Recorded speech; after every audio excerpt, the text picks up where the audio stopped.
Hi hello everyone, ನಮಸ್ಕಾರ ಎಲ್ರಿಗೂ. ಹೇಗಿದ್ದೀರಾ ಎಲ್ಲರೂ ಕೂಡ ಚೆನ್ನಾಗಿದ್ದೀರಾ ಅಂತ ಅನ್ಕೊಂಡಿದ್ದೀನಿ. Welcome back. And today I am here to explain the best time table for your class 12. Class 12 ಅಲ್ಲಿ ಇದ್ದೀರಾ, ಬೋರ್ಡ್ ಎಕ್ಸಾಮ್ ಇದೆ, ಅದ್ರ ಜೊತೆಗೆ KCET ನೀಟ್ಗೆ ಪ್ರಿಪೇರ್ ಆಗಬೇಕು.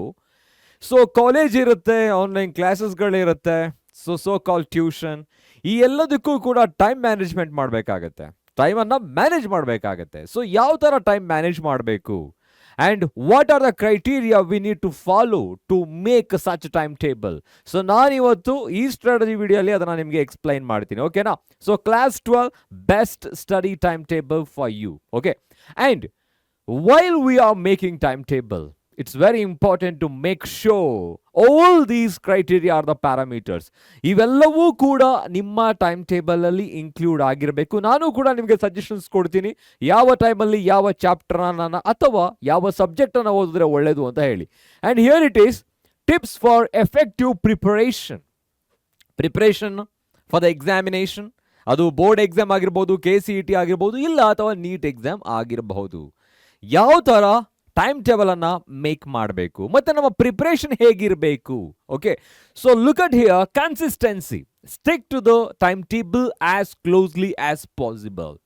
ನಾವೊಂದು ಟೈಮ್ ಟೇಬಲನ್ನು ಮೇಕ್ ಮಾಡಾದ್ಮೇಲೆ, ಅಂದರೆ ಆ ಒಂದು ಪರ್ಟಿಕ್ಯುಲರ್ ಟೈಮ್ ಟೇಬಲನ್ನು ಶೆಡ್ಯೂಲ್ ಮಾಡ್ತೀವಿ ಅಂತ ತಿಳ್ಕೊಳ್ಳೋಣ. For example, every morning I use to study biology along with language, any of the language like English or Kannada, ಯಾವುದಾದ್ರೂ ಒಂದನ್ನು ಓದಬೇಕಾಗತ್ತೆ, ಎರಡನ್ನ ಓದಬೇಕು ಇವಾಗ. ಸೊ ಆ ಪರ್ಟಿಕ್ಯುಲರ್ ಟೈಮಲ್ಲಿ ಟೈಮ್ ಟೇಬಲಲ್ಲಿ I need to complete this portion ಅಥವಾ ಈ ಟಾಪಿಕನ್ನು ಕಂಪ್ಲೀಟ್ ಮಾಡಬೇಕು ಕ್ಲೋಸ್ಲಿ ಅಂತ ಇಲ್ಲಿ ಕೊಟ್ಟಿರೋದು. ಅಂದರೆ ಎಕ್ಸಾಕ್ಟ್ ಆಗಿ ಕಂಪ್ಲೀಟ್ ಮಾಡೋದಕ್ಕಾಗಲ್ಲ ಕೆಲವು ಸಲ, ಹಾಗಂತ ಅದಕ್ಕೆ ನಾವು ಬೇಜಾರು ಮಾಡ್ಕೊಳ್ಳೋ ಅವಶ್ಯಕತೆನೂ ಇರೋದಿಲ್ಲ. Because it is our time table, flexibility ಇರಬೇಕು.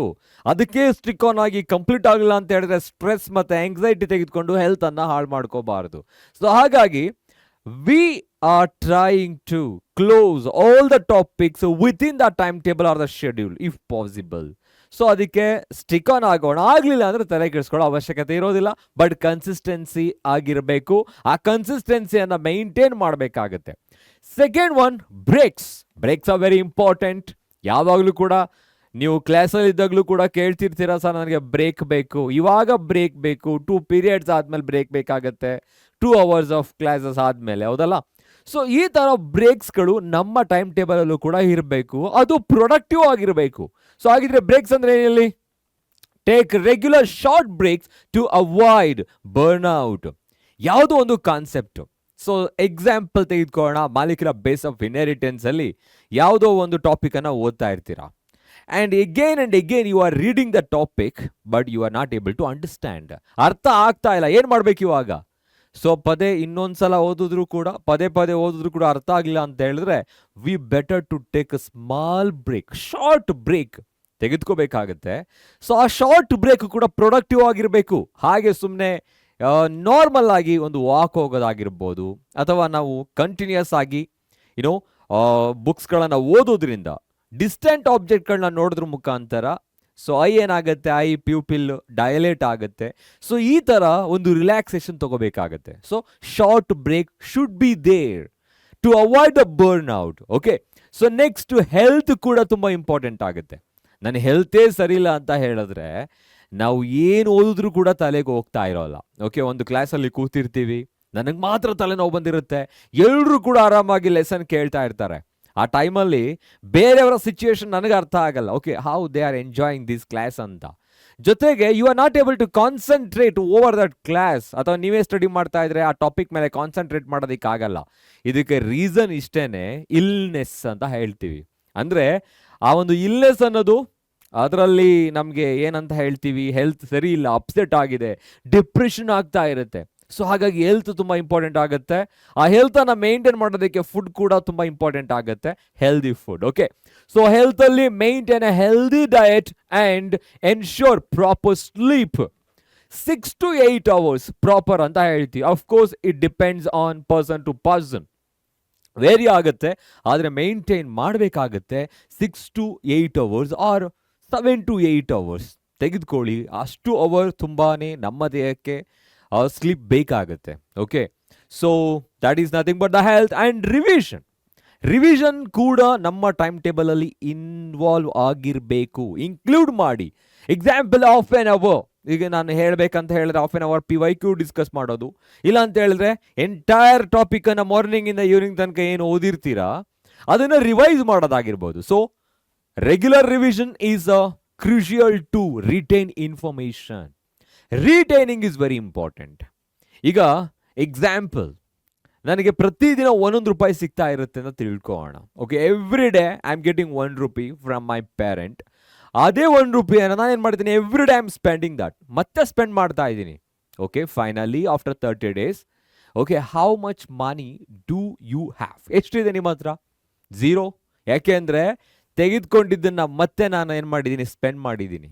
So that means whatever that you are getting we have to save ಮಾಡಿದ್ರೆ ಏನಾಗುತ್ತೆ, ಎಗೇನ್ ಅದನ್ನು ರಿಟೈನ್ ಅಂತ ಹೇಳ್ತೀವಿ.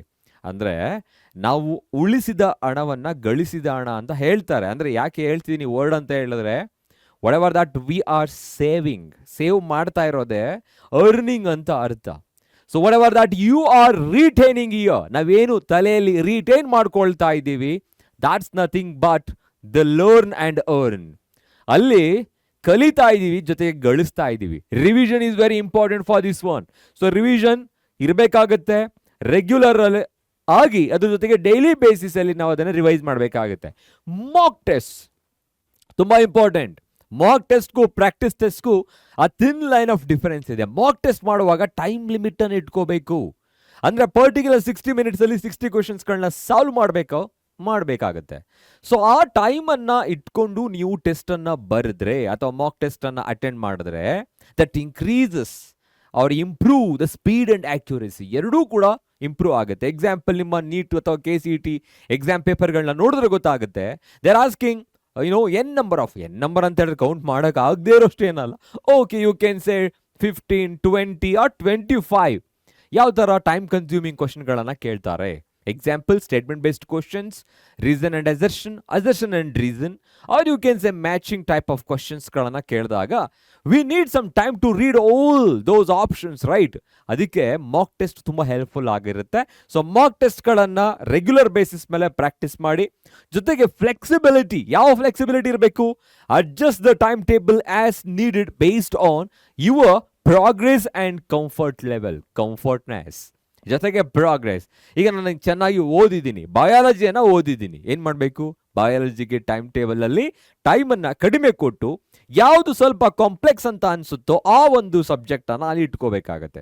So that is nothing but flexibility ಇರಬೇಕು. ನಾವು ಮಾಡ್ತಾ ಇರೋದು ಅದು ನಮ್ಮನ್ನು ರೂಲ್ ಮಾಡಬಾರ್ದು, ನಾವು ಅದನ್ನು ರೂಲ್ ಮಾಡಬೇಕು ಟೈಮ್ ಟೇಬಲ್ನ. Okay, so next be ready with your study ಮೆಟೀರಿಯಲ್ಸ್ಗಳು ಇವಾಗಲೇ ಇಟ್ಕೊಳ್ಳಿ. ಓಕೆ, ಇದು ಇನ್ನೂ ಕೂಡ ಕಾಲೇಜಸ್ಗಳು ಶುರು ಆಗ್ತಾ ಇರುತ್ತೆ. ಯಾವ ಸ್ಟಡಿ ಮೆಟೀರಿಯಲ್ಸ್ ತುಂಬ ಇಂಪಾರ್ಟೆಂಟ್ ಆಗುತ್ತೆ? Of course the very first one is NCERT text book. So when it comes to biology, chemistry, physics, ನೀವು ಮ್ಯಾಥಮೆಟಿಕ್ಸ್ಗೆ ಹೋದಾಗ ಟೆಕ್ಸ್ಟ್ ಬುಕ್ಕನ್ನೇ ಓಪನ್ ಮಾಡಲ್ಲ, ಹೇಗಿರುತ್ತೆ ಹಾಗೇನೇ ಇರುತ್ತೆ ಅದು, ಫ್ರಾಗ್ರೆನ್ಸ್ ಕೂಡ. So but when it comes to these 3 ಸಬ್ಜೆಕ್ಟ್ಸ್, NCERT ಓದಬೇಕಾಗತ್ತೆ and you need to collect that. And NCERT ಎಕ್ಸಾಂಪ್ಲರಲ್ಲಿ ಕೂಡ ತುಂಬಾನೇ ಕ್ವಶನ್ಸ್ಗಳಿರುತ್ತೆ. And those questions are frequently asking in KCET and as well as your NEET examination. ಎಕ್ಸಾಂಪ್ಲರನ್ನು ಇಟ್ಕೊಳ್ಳಿ. ಮತ್ತು previous year question papers last 8 to 10 years practice ಮಾಡಿ. Sir ಅದೇ ಕ್ವಶನ್ಸ್ಗಳನ್ನ ಕೇಳ್ತಾರಾ? ಅದೇ ಥರ ಕ್ವಶನ್ಗಳನ್ನು ಕೇಳ್ತಾರೆ, ಅದೇ ಕ್ವಶನ್ ಕೇಳಲ್ಲ. ಅಂದರೆ we come to know that. ಈಗ ಎಕ್ಸಾಂಪಲ್ ಅಲ್ಲಿ ಒಂದು ಡಿಸೀಸ್ ನೇಮ್ಸ್ಗಳನ್ನು ಕೊಟ್ಟು ಮ್ಯಾಚಿಂಗ್ ಟೈಪ್ ಆಫ್ ಕ್ವಶನ್ಗಳಲ್ಲಿ disease names and causative agents. See this is frequently asked question, ಯಾವಾಗಲೂ ಕೇಳ್ತಾನೆ ಇರ್ತಾರೆ. ಬಟ್ ಮೇಲೆ ಕೆಳಗೆ ಏನು ಮಾಡಿರ್ತಾರೆ, ಡಿಸೀಸ್ಗಳನ್ನು ಚೇಂಜ್ ಮಾಡಿರ್ತಾರೆ ಅಷ್ಟೇ. ಸೊ ಅಂದರೆ ಪ್ರೀವಿಯಸ್ ಇಯರ್ ಕ್ವಶನ್ ಪೇಪರ್ಗಳನ್ನ ಓದೋದ್ರಿಂದ we come to know the pattern of questions as well as the line of question, how they are asking, the depth of concept ಯಾವ ಥರ ಕೇಳ್ತಾರೆ ಅಂತ ಗೊತ್ತಾಗುತ್ತೆ. ಸೊ ಪ್ಯಾಟರ್ನ್ ಗೊತ್ತಾಗುತ್ತೆ ಕ್ವಶನ್ದು ಮತ್ತು ಎಕ್ಸಾಮ್ದು. ಅದೇ ಥರ ಚಾಪ್ಟರ್ ವೈಸ್ MCQsಗಳನ್ನು ಪ್ರಾಕ್ಟೀಸ್ ಮಾಡಿ, that is so called DPP. So after every class, ಈಗ ನಮ್ಮ ಬ್ಯಾಚಸ್ಗಳಲ್ಲಿ ಆನ್ಲೈನ್ ಕ್ಲಾಸಸ್ಗಳಲ್ಲಿ ನೀವು ನೋಡಿರ್ತೀರಾ, ಕೆಲವರು ಜಾಯಿನ್ ಆಗಿದ್ರೆ. ಸೊ ಅಲ್ಲೇನು ಮಾಡಿರ್ತೀವಿ, after every topic we are providing DPP. ಅಂದರೆ ಈಗ ಒಂದು ಚಾಪ್ಟರ್ ಅಂತ ಇದೆ. ಎಕ್ಸಾಂಪಲ್ ವಿ ಕ್ಯಾನ್ ಟೇಕ್ ಎವಲ್ಯೂಷನಲ್ಲಿ the theories of origin of earth ಮತ್ತೆ ಲೈಫ್ ಅಂತ ಒಂದು ಸಿಂಪಲ್ ಟಾಪಿಕ್. ಆ ಟಾಪಿಕ್ ಮೇಲೆ 10 ಕ್ವಶನ್ಸ್. ಮತ್ತೆ Stanley Miller evidences for evolution, ಆ ಟಾಪಿಕ್ ಮೇಲೆ 10 ಕ್ವಶನ್ಸ್. ಈ ಥರ ಟಾಪಿಕ್ ವೈಸ್ DPP ಅನ್ನು ಪ್ರಾಕ್ಟೀಸ್ ಮಾಡಬೇಕು. ಆ ಕ್ವಶನ್ಸ್ಗಳನ್ನು ಕಲೆಕ್ಟ್ ಮಾಡಿ ಇಟ್ಕೊಳ್ಳಿ. ಮತ್ತೆ ಮೈಂಡ್ ಮ್ಯಾಪ್ ತುಂಬ ಇಂಪಾರ್ಟೆಂಟ್, ಯೂಸ್ಫುಲ್ ಆಗುತ್ತೆ. ಸಿನಾಪ್ಸಿಸ್ ಥರ ಫೈನಲ್ ಆಗಿ ಸಮರಿ ವೈಸ್, ಸೊ ಕೊನೆಯಲ್ಲಿ ಹೆಲ್ಪ್ಫುಲ್ ಆಗುತ್ತೆ ಅದು. Okay, so next it's study time. Sir ಯಾವ ಟೈಮಲ್ಲಿ ಓದಬೇಕು, ಹೇಗೆ ಓದಬೇಕು? Again it's truly personal. ಕೆಲವರಿಗೆ ಮಾರ್ನಿಂಗ್ ನಾನು ತುಂಬ ಡಿಫಿಕಲ್ಟ್ ಆಗಿರೋ ಟಾಪಿಕನ್ನು ಓದಬೇಕು ಅನ್ಸುತ್ತೆ, ಇನ್ನು ಕೆಲವರಿಗೆ ಥಿಯರಿಟಿಕಲ್ ಆಗಿರೋದು ಓದಬೇಕು, ಮೆಮೊರೈಸ್ ಆಗುತ್ತೆ ಅನ್ಸುತ್ತೆ. ಸೊ ಅದು ನಿಮಗೆ ಬಿಟ್ಟಿದ್ದು. ಆದರೆ ಟೈಮ್ ಟೇಬಲಲ್ಲಿ ಈ ಥರ ಇರಲಿ. ಮಾರ್ನಿಂಗಲ್ಲಿ ಬಯಾಲಜಿ ಓದ್ತಿದ್ದೀರಾ ಅಂತ ಹೇಳಿದ್ರೆ, R any other core subject like a PCM, along with that 1 or 2 languages should be there like a Kannada or English. ಇದನ್ನ ಪ್ರಾಕ್ಟೀಸ್ ಮಾಡ್ಕೊಳ್ಳಿ. If you are waking up by 5:30 or 5 o'clock, 1.5 hour ಅದನ್ನು ಓದಾದ್ಮೇಲೆ language ಓದ್ತೀರಾ, ಜೊತೆಗೆ PYQ time ಇದ್ರೆ time table ಹಾಕುವಾಗ 1 hour or half an hour for PYQ ಈ ಥರ ಹಾಕೋಬೇಕು ಮಾರ್ನಿಂಗ್ ಟೈಮಲ್ಲಿ. ಸೊ ಒಂದು ಕೋರ್ ಸಬ್ಜೆಕ್ಟ್ ಜೊತೆಗೆ ಒಂದು ಯಾವುದು ಲ್ಯಾಂಗ್ವೇಜನ್ನು ಸ್ಟಡಿ ಮಾಡಬೇಕು ಅಲಾಂಗ್ ವಿತ್ PYQ. ಇನ್ನು ಈವ್ನಿಂಗ್ ಟೈಮಲ್ಲಿ ಸರ್ ಯಾಕೆ ಈ ಎಂಟೈರ್ ಡೇ ಇದೆಯಲ್ಲ, from 9 to 5 o'clock or 5:30 you will be there in your colleges ಅಥವಾ ಕ್ಲಾಸಸ್ಗಳು ಇರ್ತೀರಾ. ಅದನ್ನು ಬಿಟ್ಟು ಈಗೇನು ಮಾಡ್ಬೋದು ನೀವು, ಈವ್ನಿಂಗ್ ಟೈಮಲ್ಲಿ ಒಂದೊಂದು ಸಬ್ಜೆಕ್ಟ್ಗೂ 1 hour ಸಾಕಾಗುತ್ತೆ ಸರ್. ಅವತ್ತು ಏನಾಗಿರುತ್ತೋ ಲೆಸನ್ನು ಅದನ್ನು ಓದೋದಕ್ಕೆ 1 hour ಸಾಕಾಗುತ್ತೆ, ಹೌದಾ? ಅಲ್ಲಿ ಕ್ಲಾಸಲ್ಲಿ ಕೇಳಿರ್ತೀರಾ, ರಿಟೈನ್ ಮಾಡ್ಕೊಂಡಿರೋದ್ರೆ ರಿವೈಸ್ ಮಾಡ್ತಾ ಇದ್ದೀರಾ, ಪ್ರಾಕ್ಟೀಸ್ ಮಾಡ್ತಾ ಇದ್ದೀರಾ. That means 1 hour is enough. So you are studying maths, chemistry and physics. ಅದು ನಿಮ್ಮ ಡಿನ್ನರ್ಗೆ ಮುಂಚೆ 2 ಆಗಿರ್ಬೋದು. ಈ ಟ್ಯಾಬ್ಲೆಟ್ಸ್ ಹೇಳ್ತಾರೆ ನೋಡಿ, ಊಟಕ್ಕೆ ಮುಂಚೆ 1, ಊಟ ಆದಮೇಲೆ 2 ಈ ಥರ. ಅದೇ ಥರ ಊಟಕ್ಕೆ ಮುಂಚೆ ಯಾವುದಾದ್ರೂ 2 ಸಬ್ಜೆಕ್ಟನ್ನು ಓದ್ಬಿಟ್ಟು ಊಟ ಆದಮೇಲೆ ಇನ್ನೊಂದು ಸಬ್ಜೆಕ್ಟನ್ನು ಓದಿ, ಅದ್ರ ಜೊತೆಗೆ PYQ ಮತ್ತು MCQಗಳನ್ನು ಸಾಲ್ವ್ ಮಾಡಿ. ಸೊ ಯಾವುದೇ ಡೇಯನ್ನು ಕಂಪ್ಲೀಟ್ ಮಾಡಬೇಡಿ without solving PYQ or MCQ. Every ಚಾಪ್ಟರ್ಲೂ ಕೂಡ MCQ ಮತ್ತು PYQನ ಸಾಲ್ವ್ ಮಾಡಬೇಕಾಗತ್ತೆ. So this should be your time table, ಹೀಗೆ ಇರಬೇಕು. So consistency is key in achieving success. ಯಾಕೆ ಸರ್? ಕನ್ಸಿಸ್ಟೆನ್ಸಿ ಅದನ್ನು ಹಾಗೆ ಇಟ್ಕೊಂಡ್ರೆ ಸಕ್ಸಸ್ ಖಂಡಿತ ನಿಮ್ಮದಾಗಿರುತ್ತೆ. Okay, so and that is all about your time table. So ತುಂಬ ಚಿಕ್ಕದಾಗಿರೋ ಟೈಮ್ ಟೇಬಲ್ ಆದರೂ ಕೂಡ ರಿಸಲ್ಟ್ ಮಾತ್ರ ದೊಡ್ಡದಾಗಿರುತ್ತೆ. So follow all the tips that have given in the very beginning.